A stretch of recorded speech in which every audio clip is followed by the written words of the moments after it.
15 years I've been here, I think I've had one phone call on life insurance and less than 5 on collectibles. So it just rarely comes up. It could be gold. It could be precious metals. It could be cryptocurrency. The most popular things we see are real estate is the number one investment. A really close second is your IRA can be a private lender. So we have think of hard money lenders. Right. We see clients doing those. And then privately held companies is very common.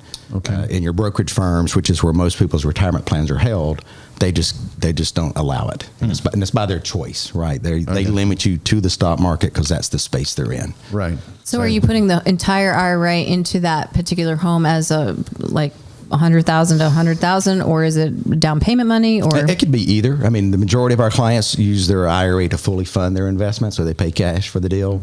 But an IRA can certainly borrow money. There are some challenges within it. It's not impossible, but most lenders are not accustomed to lending to an IRA, and that is who the borrower would be. An IRA is its own entity, so the IRA would be the borrower. You have to have a lender that's willing to facilitate that. Interesting. I'll have to look into that. So Carrie Ann, you're so that wouldn't be the borrower being the guarantee. Nope.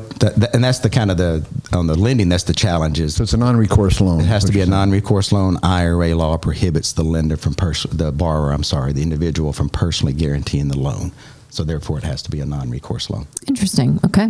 So if they put 50% down, that's still going to be a challenge, I'm assuming. Well, what he's saying is regular conforming loans are the guarantor is you as the client. Correct. Yeah. All of my experience, there's a couple of national lenders that'll do the IRA loans, and then we've had some success with some of the community banks where they underwrite it and hold it in house, that they've been willing to do it. So real quick, just want to plug in, for our listeners that don't know the difference on conforming and non-conforming loans, probably good to kind of share. Yeah, conforming loans are going to be backed by your Fannie, Freddie, and Ginnie.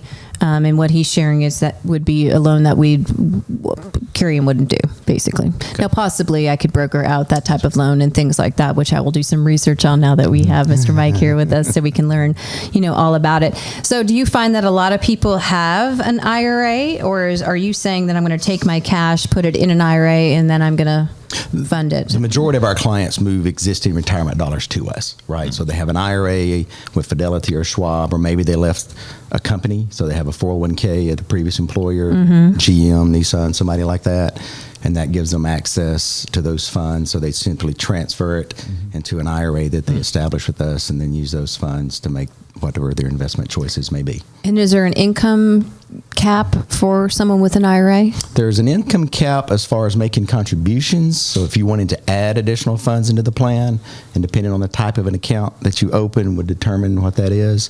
But again, the majority of the clients move money from existing retirement plans. So think of it like just I'm banking with one bank and I'm going to bank at a different bank now.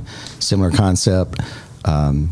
Let's talk about. There's no caps as far as transfers or anything like that. You can move money around as much as you want. So here's a scenario: our client has, let's say, $150,000 that they want to move from that IRA to self-direct, and it's a $300,000 home, and they find somebody who's willing. They find the lender who's willing to do a non-recourse loan. Sure. Okay, so they're making payments on that house. Is that part of their IRA being directed, or how's that work? That is correct. So I tell people, visualize your IRA as its own person. It legally is a separate entity from you, so it's the investor, not you personally. So in the scenario you described, the deed would show the IRA as the buyer. It would list IRA Innovations for the benefit of Monty's IRA as the owner. The loan would be the same way. The IRA would be the borrower, and then any income generated, so in this case if it was a rental, would go back into the IRA with no tax implications because it's an IRA, and then any expenses would need to be paid by the IRA, so property tax, insurance, and in this case the mortgage payment, repairs, all of that would have to come from the IRA. Interesting. It is interesting. Yeah. So tell us the benefits of doing something like that. I'm assuming most cases it's a cash deal.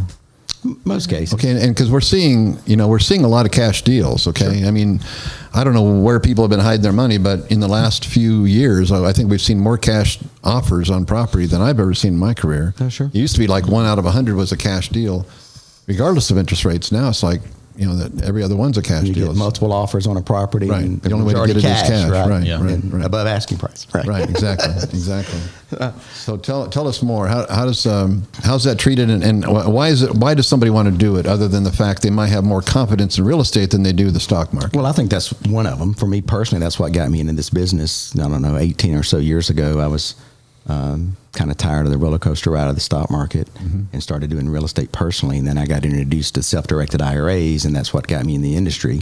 So I think, one, the predictability, right? There's always some variance of what your returns are going to be. But as an individual, I know I can understand the real estate market in Nashville makes more sense to me, where I can comprehend it better than what the stock market does these days. So it's like, I at least have some boundaries. I'm pretty confident that my returns will fall within. But then secondly, just like any other IRA or retirement plan, the big advantage is whatever growth there is either tax-free or tax-deferred, depending on the type of an account. Right? A Roth account's tax-free for life.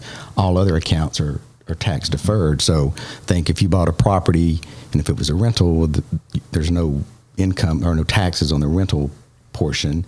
But think of it if it was a flip, right? Hey, I bought a property, sold it in 6 months. There's no capital gains on the proceeds at all. No. Wow. So ever.